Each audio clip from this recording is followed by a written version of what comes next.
දැන් මෙඩිසින් කියන එකේ විෂය ඉගෙන ගත්තට විතරක් හරියන්නේ නැහැ. ඒකේ ප්‍රැක්ටිස් එකක් තියෙනවා. ඔය ලෙඩ ඇත්ත කියන්නේ නැහැ සමහර වෙලාවට. ඇත්තටම ලෙඩ ඇත්ත කියන්නේ නැහැ.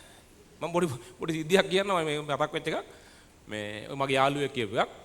එයා කියන්නේ අර පුහුණු වෙන කාලේ කියන්නේ එයා දොස්තර කෙනෙක් වෙලා නැහැ එතකොට. කන්සල්ටන්ට්ගේ නම මතක නැහැ මට. ඒ විශේෂඥ වෛද්‍යවරයාගේ නම මතක නැහැ. කවුරු මුස්ලිම් නමක් මට මතක නැහැ. නම මතක නැහැ. ඔන්න ලෙඩෙක් ඉන්නවා තුවාලයක් තියෙන.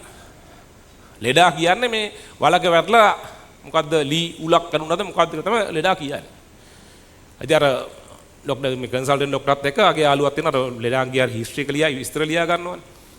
එතකොට දැන් අර ලොකු ડોක්ටර් මේ තුවාලේ බලලා ඉවරලා මේ අපේ ගායන් අහලා තියෙනවා මේ මොකද්ද මේ වෙලා තියෙන්නේ කියලා. ඒ ගානේ එයා කියලා තියෙනවා මේ වලක වැටලා මෙහෙම ලීයක් ඇල්ලලා එහෙම කියලා තමයි කියන්නේ. එහෙම කියලා ඉතින් අර ලෙඩා කියපු ටික මූ කියලා දෙනවා. ඉතින් බැලුවලු ඉවරලා පස්සේ යන ගමන් ගියාලු අර ඒ ලෙඩා නෙවෙයි තව ලෙඩු ගොඩක් බලලා ඉවරලා වෝඩ් එකෙන් එළියට යනකොට අර ડોක්ටර් කියලා තියෙනවා අර මිනිස්සුන්ට සර්පෙක් දෂ්ට කරලා තියෙන්නේ. ඒකට ට්‍රීට් කරන්න එතකොට හරියයි කියලා. මේ ඉතින් එහෙම තමයි එලා තියෙන්නේ. සර්ප විසට බේත් කරාම ලෙඩේ හොඳ වෙලා. ඉතින් අරු කියලා තියෙන උලක් කරනවා කියනවා. මේ ඒ ඇයි කියන අපි දන්නේ නැහැ. ඒක සමහරට ඇත්තටම ඌ හිතන් ඉන්නේ උලක් කරනවා කියලා වෙන්නේ සමහරලාට. නැත්නම් වෙන මොකක් හරි හේතුවක් නිසා කියනවත් දන්නේත් නැහැ. අන්න එහෙම ඒවා තියෙනවා.